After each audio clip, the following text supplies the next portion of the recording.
தந்தையர்கள் தன் பிள்ளை நன்றாய் இருக்க வேண்டும் என்று எப்பொழுதும் நினைத்துக் கொள்வார்களே தவிர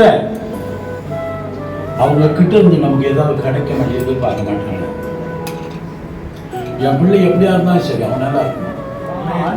நான் ஜீரோவாக இருந்தாலும் பரவாயில்லை, என் மகன் என்னுடைய வாழ்க்கையிலே ஹீரோவாக இருக்க வேண்டும் என்று சொல்லி எல்லாரும் நினைக்கிறது தான் அப்பாக்கள்.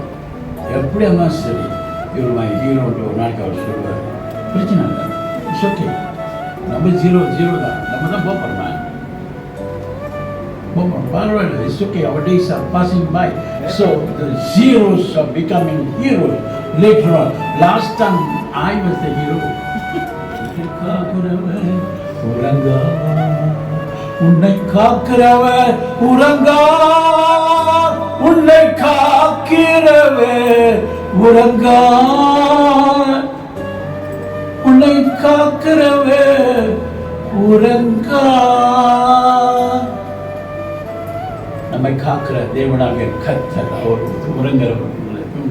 மலை போன்ற துன்பங்கள் நம்மளுடைய வாழ்க்கையில வந்தாலும் ஆழி போல, ஆழி சொன்ன வெள்ளம், பெரிய வெள்ளம், சோதனைகள் வந்தாலும் கோட்டையும் அருணமாய் அவரை இருந்து நெஞ்சே நீ கலங்காதே சொல்றவரை நம்மளுடைய தேவனாக கர்த்தர் மாத்திரம்தான்.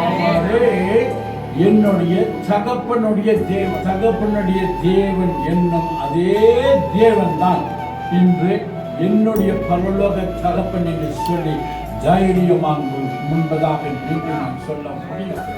பூமியில் உள்ள எல்லா தகப்பன்மார்களும் ஒரு நாளைக்கு கடந்து போயிடுவார், எல்லாம் இன்க்ளூடிங். ஆனால் என்னுடைய தகப்பனாக தேவனுடைய கர்த்தர் மாத்திரம் நித்திய காலமாக என்னோடு கூட இருப்பார் என்று முழு மனதோடு நான் சொல்லி நம்புகிறேன், விசுவாசிக்கிறேன். ஆகினால்தான் இந்த காடு தள்ளாடினாலும் சரி, கண்ணீர் வந்தாலும் சரி, வந்து நின்று இந்த சத்தியத்தை சொல்லிட்டு போகணும்.